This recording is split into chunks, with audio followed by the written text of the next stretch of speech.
a palpable list toward the port side began, and the officer called out, "All passengers to the starboard side." The port side was where she had listed over, and we went to the starboard side. The vessel had such a huge list that I thought she was going to turn turtle. There was a very palpable list to port, as if the ship was about to topple over. The order was called, I think by the chief officer, everyone on the starboard side, to straighten her up, which I repeated. Everyone on the starboard side, to straighten her up. "All passengers to the starboard side," was Lightollers' loud command, heard by all of us. The captain was there, and he sung out, "Everyone, over to the starboard side, to keep the ship up as long as possible." The captain was there, and he sung out, "Everyone, over to the starboard side, to keep the ship up as long as possible." There were hundreds on the starboard side. We then went up a sheltered stairway onto the starboard side of the boat deck. There were crowds of people up there. They all seemed to keep as far as possible from the ship's rail. She had a pretty heavy list to port. There was a heavy list to port. By that time she was listing very badly to port, and we couldn't get the starboards down. And we couldn't get them down because she had sort of list to port. You can imagine halfway down she would have hit the ship's side. She gradually went down by the head and righted herself.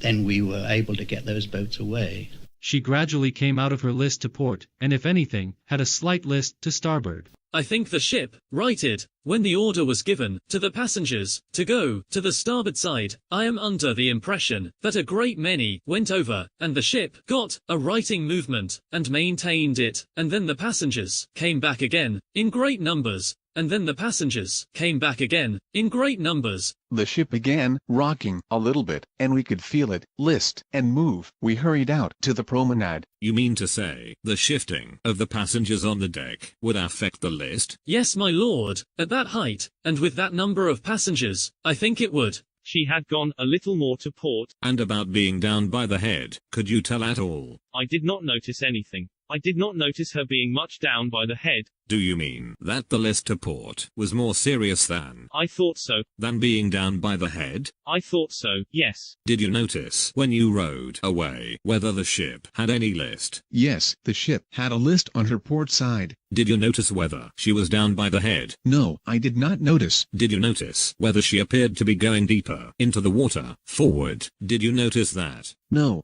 Then you rowed away? Yes. Did you see the vessel go down? Yes. Were you facing her when she went down? Yes. It is pretty clear that the Titanic, when she went down very gradually, and that the evidence which has been given about her going down head first and practically perpendicularly is not true. It is pretty clear on the evidence that as the sinking was gradual, there must have been water coming in a good way aft. I could see all the portholes open and water washing in, and the decks still lighted. Did you notice anything about the portholes in the side of the ship? Yes, a great many were open. On each deck, are the portholes, in practice, opened from time to time? Very, very often, we keep them open, the whole of the passage. The Titanic kept settling lower and lower. She seemed already to be only half her former height. The ship was settling bodily. The ship was settling down, broadside.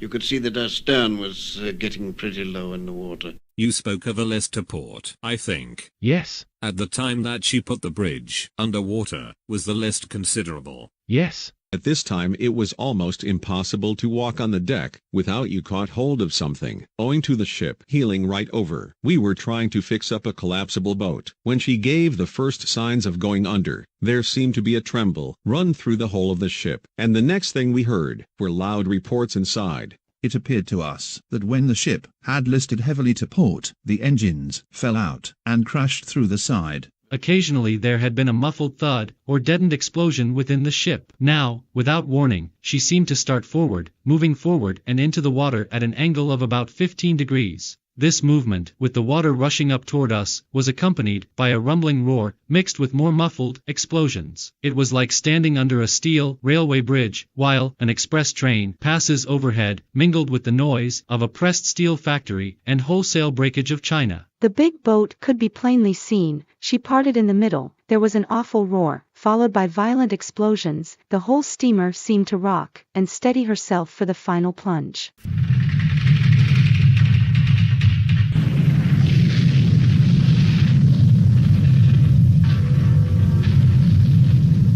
A violent explosion suddenly shook the entire boat. The ship seemed to be heaving tremendous size as she went down. We watched the Titanic rolling and bobbing like a cork. Finally, Titanic ceased rolling, seemed to hesitate a moment, and plunged her bow. We heard a terrible explosion.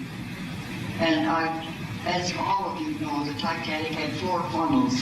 And when we heard this explosion, the Titanic broke in half. The 2 forward funnels seemed to lean, and then she seemed to break in half, as if cut with a knife. The ship took a dive, reeling for a moment, then plunging. As the water gained headway along the deck, the crowd gradually moved with it, always pushing toward the floating stern and keeping in from the rail of the ship as far as they could. When the ship gave the first dip, we all went aft. I remember somebody shouted, "Go gently," as if a sudden shift of weight would have disturbed the ship's position. The bow, which had been pointing downwards, dipped, turned up again, writhed, and sank with the stern, exactly as though one had stepped on a worm. With explosions, the ship seemed to break in two, and the forward end bounded up again. First the middle seemed to go down, lifting bow and stern into the air.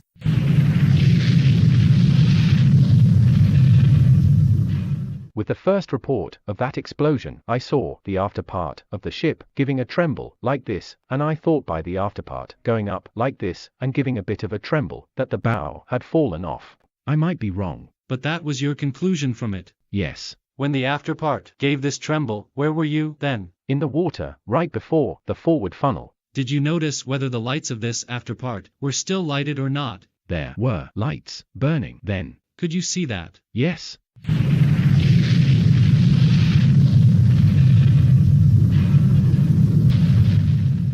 How far apart in time probably were the 2 explosions? From 8 to 10 minutes. I should say they would be about 20 minutes between each explosion. From the time I heard the first one until I heard the second one, it would be about 20 minutes, sir. When the ship was sinking, a volume of smoke came up. She broke off at the after funnel, and when she broke off, her stern end came up in the air and came down on a level keel. When the 3rd funnel had nearly disappeared, I heard 4 explosions, which I took to be the bursting of the boilers. The ship was right up on end then. Suddenly, she broke in 2, between the 3rd and 4th funnel. The after part of the ship came down on the water in its normal position and seemed as if it was going to remain afloat. "Make for the stern, it looks like she will float," Lightoller shouted, but just as he spoke, the stern plunged down.